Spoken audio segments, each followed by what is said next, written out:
एक छोटे से गांव में रमेश अपनी पत्नी नेहा और 2 छोटे बच्चों के साथ रहता था। रमेश मेहनत मजदूरी करके अपना गुजारा करता था। उसे मजदूरी बहुत कम मिलती थी और महंगाई बहुत ज्यादा थी, इसलिए उसके घर पर दिन में एक ही बार खाना बनता था। वो कभी कभी रूखी सूखी रोटी खाकर ही अपना गुजारा करता था। एक बार जाड़ों के दिनों में रमेश की पत्नी बोली, जाड़े आ गए हैं। कई साल से हम और बच्चे एक ही कंबल ओढ़कर जाड़ों के दिन काट देते हैं और अब तो वो कंबल फटकर तार तार हो गया है। इस बार तो नया कंबल ले आओ।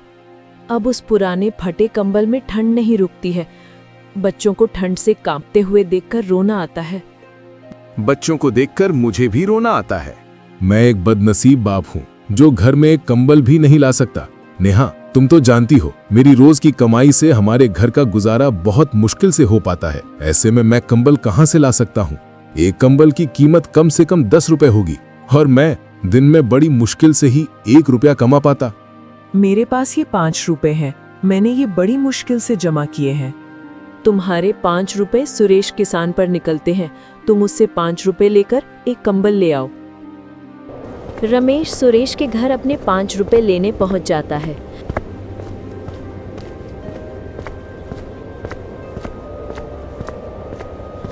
सुरेश अपने घर के बाहर दरवाजे पर बैठा हुआ होता है। रमेश को अपने घर आता देखकर सुरेश उससे कहता है, अरे रमेश भाई, आज मेरे घर कैसे आना हुआ? सब खैरियत तो है ना? हाँ भैया, ऊपर वाले का शुक्र है। दरअसल मैं तुम्हारे पास अपने उधार दिए हुए 5 रुपए लेने आया। मुझे कंबल लाना है। बगैर कंबल के रात काटनी मुश्किल हो जाती है। रमेश भाई, मैं तुम्हारा दुख समझ सकता हूँ, लेकिन मेरी परिस्थिति भी कुछ सही नहीं है। इस समय घर में एक पैसा भी मौजूद नहीं है। तुम अपने 5 रुपए फिर कभी ले जाना। उतने में ही सुरेश की पत्नी आ जाती है। तुम रमेश भाई के पैसे क्यों नहीं देते हो? ऐसे जाड़े भरी रात बगैर कंबल के कैसे कटती होगी? रमेश भाई, मेरे पास ये 3 रुपए हैं, तुम इन्हें ले लो। बचे हुए 2 रुपए हम तुम्हें बाद में दे देंगे। रमेश 8 रुपए लेकर बनिए की दुकान पर कंबल लेने जाता है।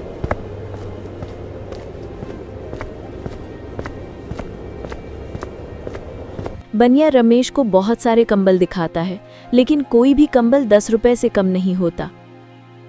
लाला जी, मेरे पास केवल 8 रुपए हैं। आप मुझे कोई सस्ता सा कंबल दिखा दो। अरे भाई, 10 रुपए से नीचे कोई कंबल नहीं है। लाला जी, तुम मुझे ये 10 रुपए वाला कंबल दे दो। मैं तुम्हें 2 रुपए 2-4 दिन में दे दूंगा। हम ऐसे कंगालों को उधार नहीं देते हैं। कौन पीछे पीछे फिरे? जाओ अपनी राह लो। 1 घंटा खराब करवा दिया। जेब में 8 रुपए ली है और कंबल लेने चला है 10 रुपए वाला। बेचारा रमेश लाला की बात सुनकर निराश होकर घर की ओर निकल जाता है। रास्ते में वो सोचने लगता है, कितनी हैरानी की बात है। मैं सारे दिन काम करता हूँ, उस पर भी घर में कोई आराम का साधन नहीं है। गर्मियों में गर्मी से परेशान रहते हैं और जाड़े में ठंड से परेशान रहते हैं, और ना ही कभी पेट भर खाना मिल पाता है। ऐसी जिंदगी जीने से क्या फायदा जब मैं अपने बच्चों को सुख नहीं दे सकता। बेचारी नेहा ने घर से चलते समय कहा था कि कंबल जरूर लेकर आना। अब मैं क्या जवाब दूंगा उसको? बेचारी मेरी वजह से कितने परेशानियों का सामना कर रही है। अब मैं क्या करूं और कहां जाऊं? तभी रमेश को ठंड से कांपता हुआ एक बूढ़ा आदमी दिखाई देता है, जो किसी गहरी साधना में मग्न था। बूढ़े आदमी को देखकर ऐसा मालूम हो रहा था जैसे वो बहुत बड़ी मुसीबत में है, लेकिन रमेश उसे देखकर आगे बढ़ जाता है। थोड़ी दूर जाने के बाद रमेश सोचने लगता है, मैं कितना निर्दयी हूँ। बेचारे उस बुजुर्ग आदमी को मैं ठंड में सिकुड़ता हुआ छोड़ आया। कहीं वो बूढ़ा आदमी ठंड से मारा ना जाए। पता नहीं उसने कुछ खाया भी होगा या नहीं। कितना बुरा होगा मैं अगर उसे इस हालत में छोड़ता हुआ चला गया। मुझे उसकी मदद करनी चाहिए। फिर रमेश वापस उस बूढ़े आदमी के पास गया। उस आदमी को ठंड में कांपता हुआ देखकर रमेश को उस पर दया आ गई। फिर रमेश इस आदमी से बोला, बाबा, आप इतनी ठंड में यहाँ क्यों बैठे हैं? क्या आपको कोई मदद चाहिए? बेटा, मदद तो मुझे चाहिए, लेकिन तुम मेरी क्या मदद करोगे? तुम्हारे कपड़े तो खुद तुम्हारी कहानी बता रहे हैं। बाबा, मेरे बस का हुआ तो मैं आपकी मदद जरूर करूंगा। ज्यादा ना सही तो थोड़ी बहुत तो कर ही दूंगा। बेटा, मैंने एक सूदखोर से ब्याज पर 7 रुपए लिए थे, लेकिन मैं समय पर उसके पैसे नहीं दे पाया। इसलिए उसने मुझसे मेरा घर छीन लिया और मुझे बेघर कर दिया। मेरे पास इतने पैसे नहीं हैं कि मैं उस सूदखोर के पैसे देकर अपना घर वापस ले सकूं। ना ही मुझसे अब कोई काम होता है जो उसके पैसे कमा कर दे सकूं। बाबा, आपके बच्चे नहीं हैं? बेटा, मेरे 2 लड़के हैं। मैंने उन्हें दिन रात मजदूरी करके पढ़ाया था। जब उनकी नौकरी लग गई तो वो मुझे छोड़कर शहर चले गए। वहां जाकर उन्होंने अपना घर बसा लिया और मुझे भूल गए। एक दिन आए थे दोनों भाई मुझसे मिलने नहीं बल्कि मेरी जमीन बेचने। बड़ा बेटा कह रहा था कि पिताजी, मुझे शहर में बिजनेस शुरू करना है, इसलिए मुझे पैसों की वहां जरूरत पड़ रही है। और छोटे बेटे को भी एक फैक्ट्री खोलनी थी, इसलिए दोनों भाइयों ने मेरी सारी जमीन बेचकर आधे आधे पैसे लेकर शहर चले गए और फिर कभी वापस नहीं आए। ये कहते कहते वो बूढ़ा आदमी रोने लगा। रमेश ने किसी तरह उन्हें चुप कराया। बाबा, मेरी पत्नी मेरा इंतजार कर रही होगी। मैंने आज उससे वादा किया था कि मैं आज कंबल लेकर आऊंगा, लेकिन मैं उसके लिए कंबल तो नहीं ला सका। इसलिए अब तुम एक काम करो, इन पैसों को तुम ले लो।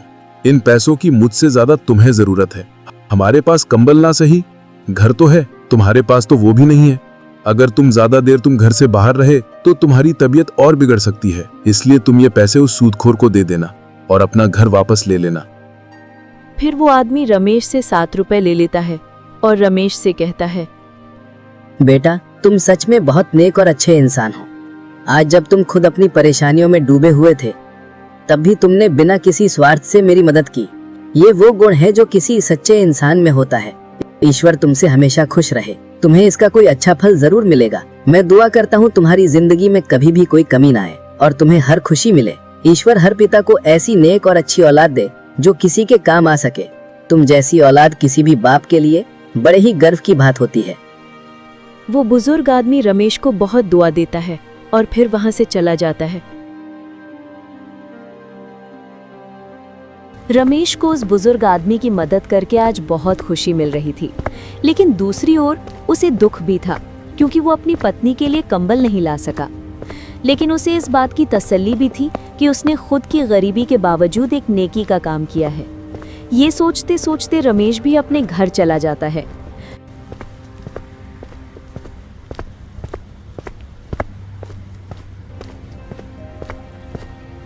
जैसे ही उसकी पत्नी रमेश को देखती है तो वो उससे कहती है, मैं कब से तुम्हारा इंतजार कर रही थी।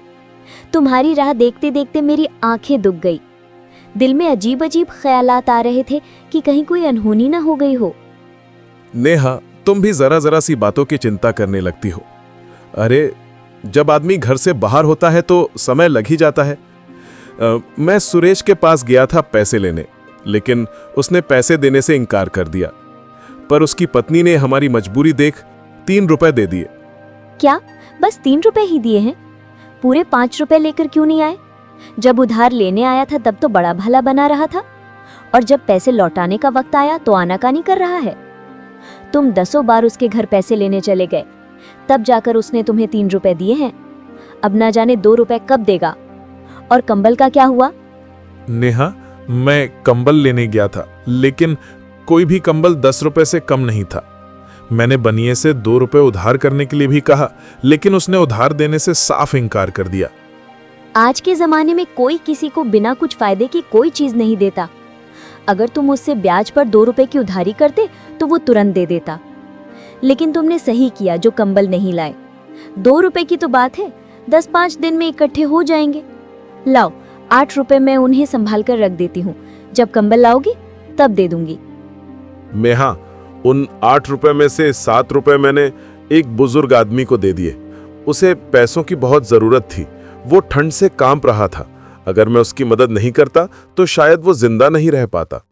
फिर रमेश ने विस्तार से सारी बात नेहा को बताई। रमेश की बात सुनकर नेहा बोली, तुमने बहुत अच्छा किया जो 7 रुपए उस बुजुर्ग आदमी को दिया है, लेकिन तुम्हें पता होना चाहिए कि जो दिया घर की रोशनी के लिए होता है उसे मंदिर में ले जाकर नहीं जलाया जाता।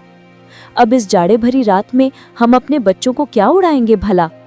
इस गांव में कौन ऐसा आदमी है जो तुम्हारी 1 रुपए की भी मदद कर दे?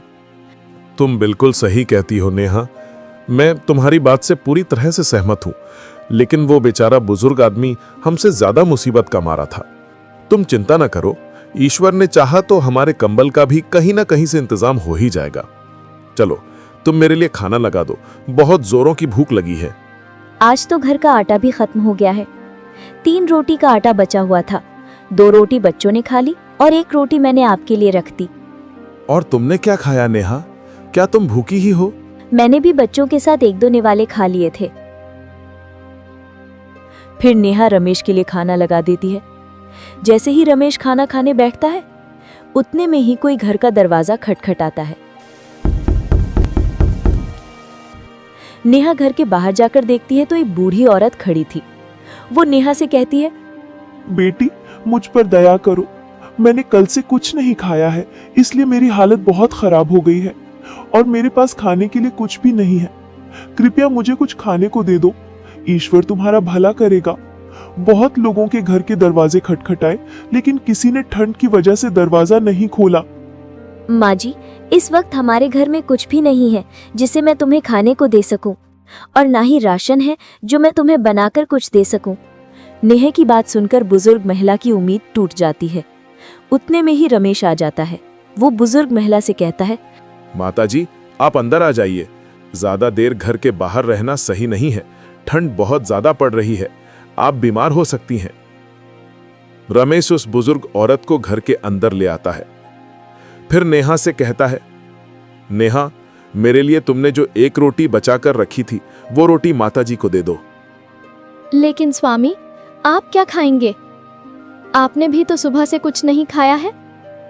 नेहा, उस रोटी की जरूरत मुझसे ज्यादा माताजी को है, क्योंकि ये मुझसे ज्यादा भूखी हैं। इसलिए ये रोटी माताजी को दे दो।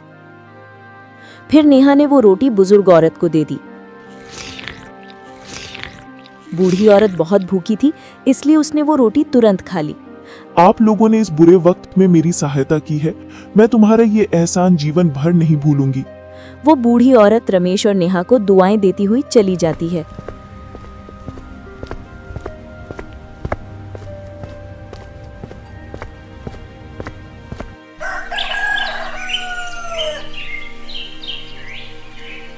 अगली सुबह नेहा रमेश से बोली, तुमने भी रात को कुछ नहीं खाया और बच्चे भी थोड़ा बहुत खाकर ही सो गए थे। तुम एक काम करो, तुम्हारे पास जो बचा हुआ 1 रुपया है, उससे घर का राशन ले आओ। पत्नी के कहने पर रमेश घर का राशन लेने के लिए बाजार की ओर रवाना हो जाता है।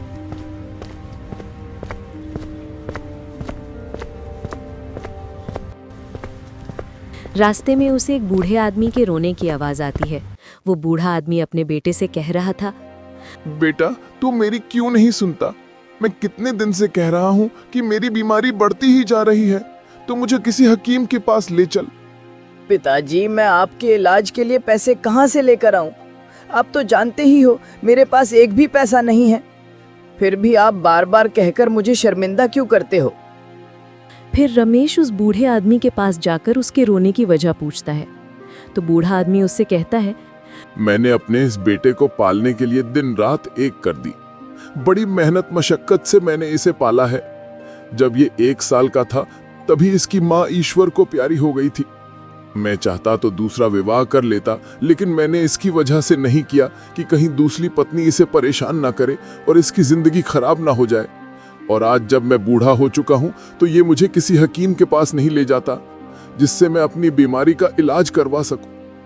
फिर बूढ़े आदमी का बेटा रमेश से कहता है, मैं इस बात से सहमत हूँ कि इन्होंने बड़ी ही तकलीफों से मुझे पाला है और पाल पोस कर जवान किया है, लेकिन मैं मजबूर हूँ। मेरे पास इतने पैसे नहीं हैं कि मैं इनको किसी हकीम के पास ले जा सकूं। रमेश दोनों बाप बेटे की बात सुनकर परेशान हो गया और फिर उसने अपना 1 रुपया, जिससे वो घर का राशन लेने जा रहा था, बूढ़े आदमी के बेटे को दे देता है। इस 1 रुपए की मुझे भी बहुत आवश्यकता है, क्योंकि मेरे बच्चे बहुत भूखे हैं, और इस 1 रुपए से मैं घर का राशन लेने जा रहा था, जिससे मैं अपने परिवार का पेट भर सकूं। लेकिन अगर तुम्हारे पिताजी को समय से इलाज नहीं मिला, तो इनकी जिंदगी को खतरा है। इस 1 रुपए से तुम अपने पिताजी का इलाज करवा लो। उस नौजवान को रमेश के इस नेक काम पर विश्वास ही नहीं हो रहा था कि उसने अपनी खुद की मजबूरी होते हुए भी हमारी मदद की है। उसने चाहा कि वो रमेश के कदमों में गिर पड़े, लेकिन रमेश ने उसे ऐसा करने से रोक दिया और कहने लगा, मेरे भाई, अपने पिताजी का इलाज सही से करवा और अब हमेशा इनका ख्याल रखना। इसके बाद वो दोनों बाप बेटे रमेश को दुआएं देते हुए चले जाते हैं। उनके जाने के बाद रमेश तरह तरह के ख्यालों में खो जाता है। वो बेचारा बहुत हैरान और परेशान था, इसलिए वो सोचने लगता है, घर जाकर नेहा को क्या जवाब दूंगा? बच्चे भूखे हैं, मेरा इंतजार कर रहे होंगे कि पिताजी राशन लेकर आते ही होंगे। मैं अब उनके सामने किस मुंह से जाऊं? अगर उस नौजवान की मदद नहीं करता तो उसका बूढ़ा बाप बीमारी की वजह से चल बसता, लेकिन मैं किसी को परेशान भी थोड़ी ही देख सकता हूं। लेकिन इस दुनिया में बहुत से लोग परेशान हैं, तो क्या मैं सभी की मदद करता रहूंगा? क्या खुद की परेशानी से बड़ी कोई परेशानी हो सकती है? रमेश के दिमाग में अनगिनत ख्यालात आ रहे थे। कुछ देर के बाद वो अपने घर की तरफ चल पड़ा, लेकिन भूख की वजह से उससे चला भी नहीं जा रहा था। फिर भी वो अपने घर जाने को मजबूर था। गिरता पड़ता वो किसी तरह अपने घर पहुंचा। उसने दरवाजे पर दस्तक दी। उसकी पत्नी और बच्चे इसी इंतजार में थे, इसलिए उसकी पत्नी ने फौरन दरवाज़ा खोल दिया। उसकी पत्नी के चेहरे पे खुशी साफ झलक रही थी, लेकिन जब उसने पति के चेहरे पर मायूसी और हाथ खाली देखे तो नेहा की खुशी पल भर में गायब हो गई।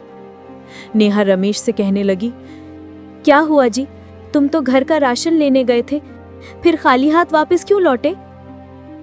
नेहा, एक आदमी को इलाज की सख्त जरूरत थी, लेकिन उसके पास पैसे नहीं थे जिससे वो अपना इलाज करवा सके। मुझसे उसका दर्द देखा नहीं गया, इसलिए मैंने वो 1 रुपया उस आदमी को दे दिया। अपने पति की बात सुनकर नेहा गुस्से से आग बबूला हो उठी और फिर रमेश से बोली, तुम्हें तो सिर्फ दूसरे लोगों का दर्द दिखाई देता है। अपने बच्चे भूख से तड़प रहे हैं, उनकी कोई फिक्र नहीं है, और कल से खुद ने भी कुछ नहीं खाया। दूसरों को मुसीबत में देखकर उनकी मदद करते फिरते हो, लेकिन पता नहीं तुम्हें अपने बच्चों पर दया क्यों नहीं आती, क्यों उनका दर्द नहीं दिखाई देता। अब तुम ही बताओ, मैं अपने बच्चों को क्या खिलाऊं जो उनकी भूख मिट सके। अब तो मेरे बच्चों में ज़्यादा देर तक भूख बर्दाश्त करने की हिम्मत नहीं है। अब तो लगता है भूख के मारे इनकी जान ही निकल जाएगी। नेहा, ऐसा मत कहो। जो चीज जिसके नसीब में होती है वो उसी को मिलती है। वो बेचारा बूढ़ा आदमी बहुत मजबूर और लाचार था। अगर तुम भी उस बूढ़े आदमी की फरियाद सुनती तो तुम भी वही करती जो मैंने किया। नेहा, तुम विश्वास रखो, ईश्वर हमारे लिए भी कोई रास्ता जरूर निकालेगा। रमेश की बातें सुनकर नेहा का गुस्सा शांत हो गया।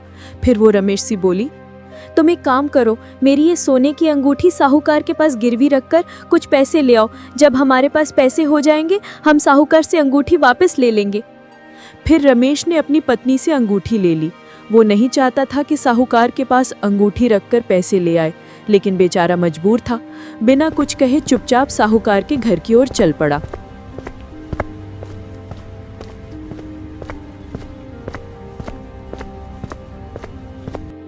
रमेश को अपने घर देखकर साहूकार बोला, अरे रमेश, बताओ कैसे आना हुआ तुम्हारा यहाँ? साहूकार जी, मुझे कुछ पैसों की जरूरत है। थोड़े बहुत दिन में मैं आपके पैसे लौटा दूंगा। रमेश, पैसे तो मैं तुझे दे दूंगा, लेकिन तुम्हें पैसों के बदले कुछ गिरवी रखना होगा। मैं तुम्हें पैसे दे सकता हूं, और जब तुम ब्याज के साथ मेरे पैसे लौटा दोगे तो मैं तुम्हारी गिरवी रखी चीज वापस कर दूंगा। फिर रमेश साहूकार को अपनी पत्नी की अंगूठी दे देता है। अंगूठी लेकर साहूकार रमेश को पैसे दे देता है। रमेश पैसे लेकर बाजार से घर का राशन ले आता है। उसके बाद उसकी पत्नी खाना बनाती है और सभी खाना खाते हैं।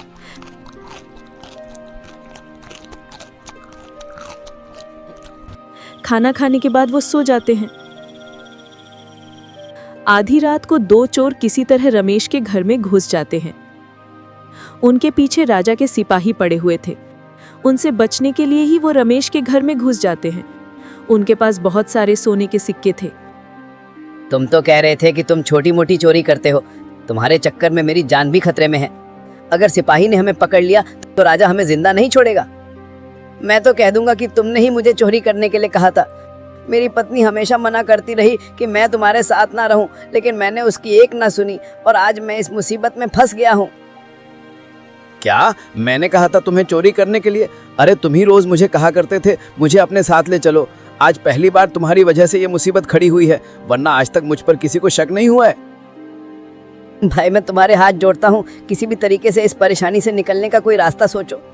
मैं मरना नहीं चाहता, मेरे बच्चे मेरा इंतजार कर रहे होंगे। एक काम करते हैं, इस सोने के सिक्कों की थैली यहीं छोड़ चलते हैं, इसी में हमारी भलाई है। अगर जिंदा रहे तो पैसे और कमा लेंगे, अगर पकड़े गए तो खैर नहीं। फिर वो दोनों चोर सोने के सिक्कों की थैली रमेश के घर में ही छोड़कर चले जाते हैं।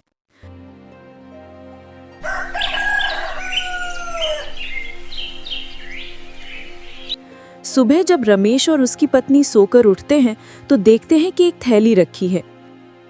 रमेश ने जब वो थैली खोली तो सोने के सिक्के देखकर उसके होश उड़ गए। लगता है ये सब ईश्वर की मेहरबानी है, उन्होंने ही हमारी परेशानी देखकर ये सिक्के हमारे घर में रखे हैं। नेहा, मैं ना कहता था कि एक दिन ईश्वर हमारी परेशानी जरूर दूर करेंगे।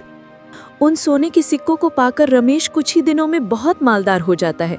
उसके बाद वो अपने लिए एक अच्छा सा मकान बनवाता है और फिर वो अपनी पत्नी के साथ खुशी से जीवन बिताने लगता है।